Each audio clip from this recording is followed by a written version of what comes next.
Or Maybe.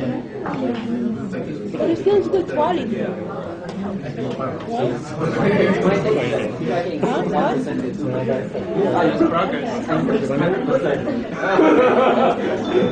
Timing anymore.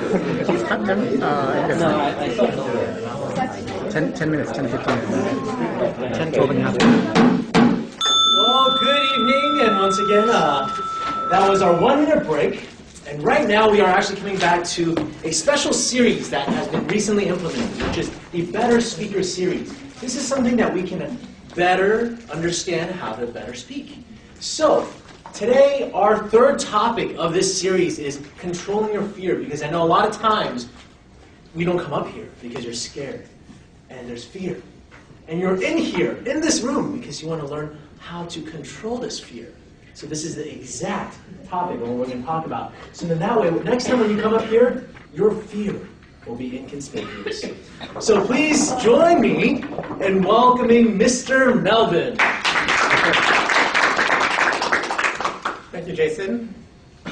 This topic is on controlling fear. How many of you feel fearful or anxious before you come up and talk? All right, some of you didn't raise your hands. You're lying. Or maybe you have to spoon in your mouth. So what are some things that trigger our fears? New and unknown situations when maybe we're not in Toastmasters, but we're in a different area, speaking in front of a different audience. Risk that we'll fail. We've always been trained from when we were kids to now to try to succeed. And maybe we're anxious that we're not going to be the eloquent speaker we want to be. The potential for appearing foolish. We don't want to look foolish, and we don't want somebody to think that we're just making fools of ourselves up on the stage. And possibly boring the audience. Somebody's messing with their cell phone or speaking in the back somewhere, trying to be conspicuous. That we might think that we're boring the audience, and so we don't want that to happen. And what are the symptoms? You guys didn't know that this was a medical topic. When you get anxious, your adrenaline kicks in, right? And the adrenaline makes your heart rate increase. It goes into your muscles in your brain. It makes you react quickly, but then there's some other things that you don't want. We have some tranquilizers. Tranquilizers? Butterflies in the stomach is one. Uncontrollable shakes. Lightheadedness. And this, Richard, you want to show people? And so how do we, all these things, we've all gone through it before. How do we manage anxiety? So there's three main techniques that we know to manage anxiety. And luckily, I actually learned about these three techniques in medical school. But one technique you don't need to know from medical school is experience. People who are experienced obviously don't get as much in terms of, you don't see their anxiety. They might still be anxious, but you don't see it as well on stage. And they actually are less anxious. Obviously, if you practice in front of a mirror, I know a lot of us do this before we come to a meeting and practice our speech in front of a mirror. That's one way to get experience, to decrease your anxiety. You can rehearse in front of family and friends, so a live rehearsal. You have a live audience. You can rehearse speaking in your Toastmasters Club. This is a great club. You can make mistakes, do what you want, and it's very easy to come up and do your speech, and this will give you that experience in terms of speaking. And the last, maybe the best way is to do as many presentations as you can. Go find places where you can present in your workplace, volunteer for presentations, and do as many presentations as you can. So that's experience. Second way to manage your anxiety or decrease your anxiety is to visualize. And it's known that when you visualize something, your mind thinks that that visualization is real. So your mind eventually, you visualize over and over. And your mind understands that that's real. And when you visualize, then that reality, just like the experience, it gives you more experience, and it gives you less anxiety. So this talk is actually a fun talk. We have a demonstration. And so if all of you just close your eyes. All of you close your eyes and visualize. Visualize your speech. First, you're introduced to an audience. Visualize yourself walking up to the lectern confidently, smiling at people as you pass. You breathe deeply several times before beginning to speak. And as you imagine this, breathe several deep breaths. In and out. In and out. And then you speak clearly and forcefully. And you remember all the points you wanted to make. And then you captivate your audience with your words, your gestures, your vocal variety. And when you finish, the audience applauds in appreciation. So you can open your eyes now.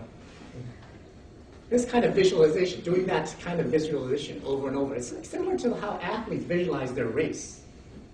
They are at the starting line, they're visualizing themselves succeeding, going and winning.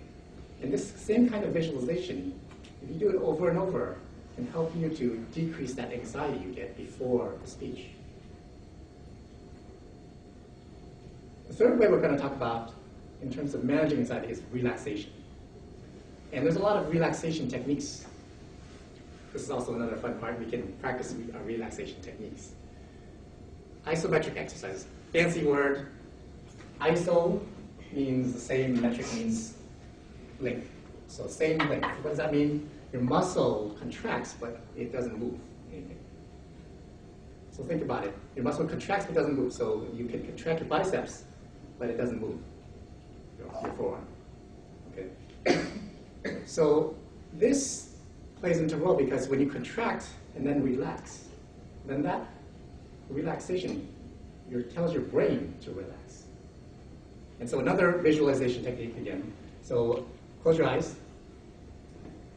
And we're going to imagine ourselves contracting and then relaxing our body. But you do it in a specific order. You go from your feet up to your head. So first, contract your feet. And then hold it for a few seconds and relax. So your feet shouldn't be moving, just contract and relax. Remember to do the deep breathing. And just relax. Contract your calves. Hold it for a few seconds and relax. Now your thighs, contract and then relax. And then your abdomen, your belly muscles, contract and relax. As you do this, think about relaxation. You can go back to your favorite spot and just relax. And contract your hands. Hold for a few seconds. Relax. Your forearms, contract and relax. Your biceps, contract and relax. Biceps are upper arms. Your shoulders, contract those and relax. Your muscles in your neck, contract and relax. And then finally your face, contract your face and relax. You can open your eyes now. Now don't you all feel so much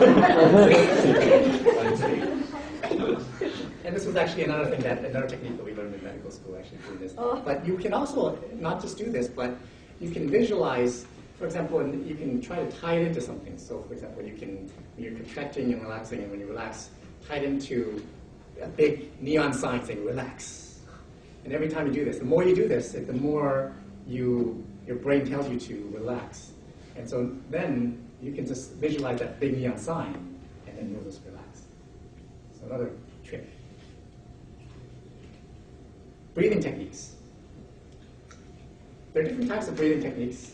One you can do is to breathe in. Let's do another exercise. Everybody stand up. Out of your seats, stand up. So this is breathing. And so you just stand there, and then when you breathe in and raise your arms. So breathe in real deep, raise your arms, and then, I should have done it. Make room for yourself in front, because you're going to be breathing in, raising your arms, and then breathing out, and then touching your toes. Okay, so breathe in, raise your arms, and then breathe out. Touch your toes, or as far as you just comfortable. I was trying to touch your toes.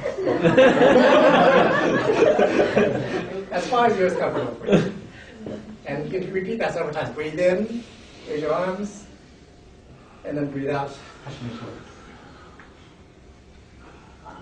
toes. So that's another relaxation technique. Another way you can do it is, now you have to have enough room to the side. And some people like to do this thing where they just rotate the arms. So you just rotate arms forward, small circles 10 times, and then back 10 times. So this is another way some people try to relax it. It tries to relax your arm muscles and your shoulders. Another way is when you're relaxing, trying to relax your head. You can slowly rotate forward, neck forward, to the side, back, other side, and down. You do that a couple of times. And then do the other way. So the other side, back, other side, down. So that's another way to relax your neck muscles. If you can, all sit down now.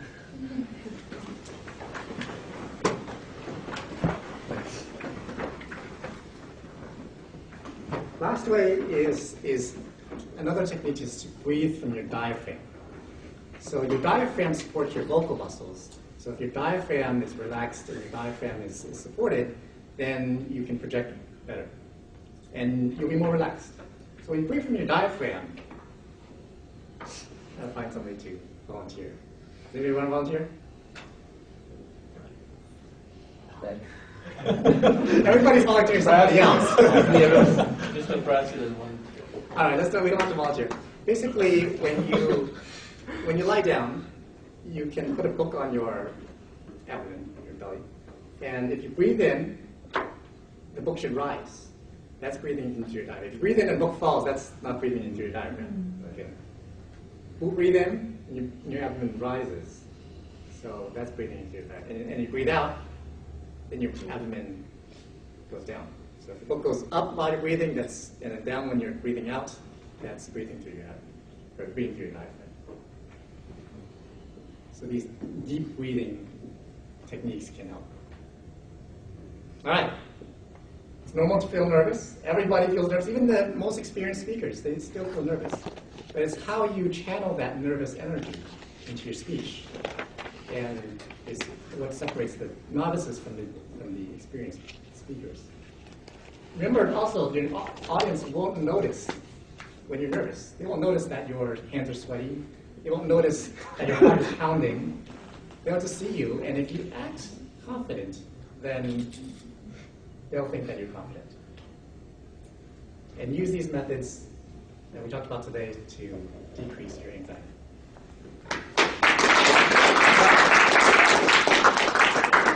Thank you, Melvin. Well, definitely learned a lot. And like you said, every person feels nervous, but it's just how you channel that fear so that it is inconspicuous. And I think, Melvin, after this, you should teach like a yoga class. But with that being said, let's welcome back our president, Kang Yu. Thank you, Melvin. How you have fun today? Yeah. So I have a dream that this club will be fun, energized, every meeting.